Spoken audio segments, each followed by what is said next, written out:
Hi, I'm Cybergrrl O, host of Real Biz in SL, one of the business shows on slcn.tv.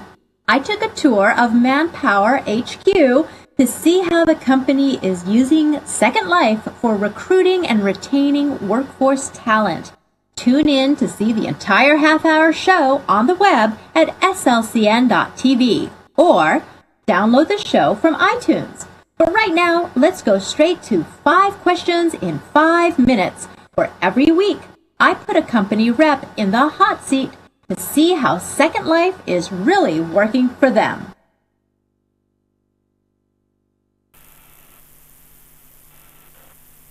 Hello, we are in the Real Biz in SL studios with our guest today, Darrow, Virtual World Liaison at Manpower.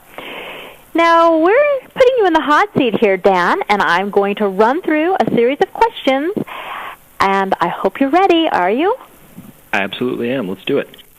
Okay. Question number 1, investment. What kind of investment is your company making in Second Life?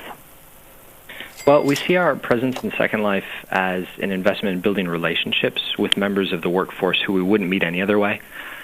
People who explore Second Life represent a broad range of ages, nationalities, and talents.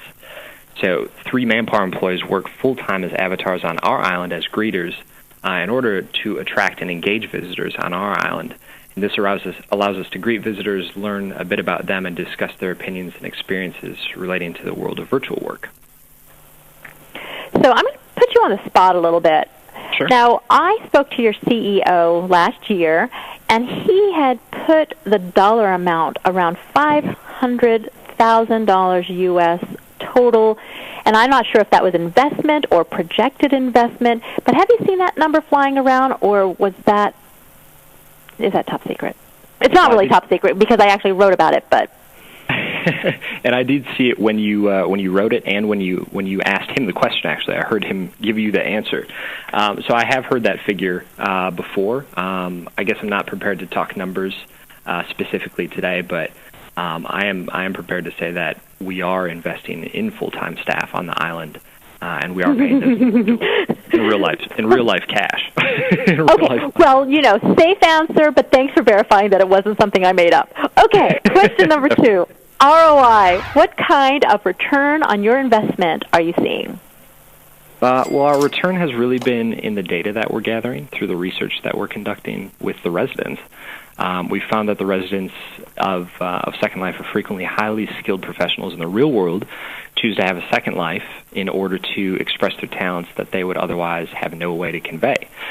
So through numerous conversations and surveys that residents have completed, we've discovered a hidden pool of talent that has the potential to change the world of work in the real world. And we've talked about that survey several times throughout this interview. Yes, definitely. Everyone has to tune into the show to see a little bit more about that survey. Question number 3, measurement. What are the metrics you're using to evaluate your Second Life initiative?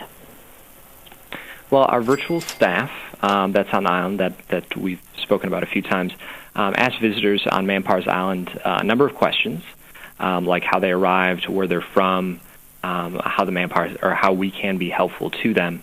And typically they report that they are visiting the island in order to explore and connect to a Second Life job or apply for a real life job.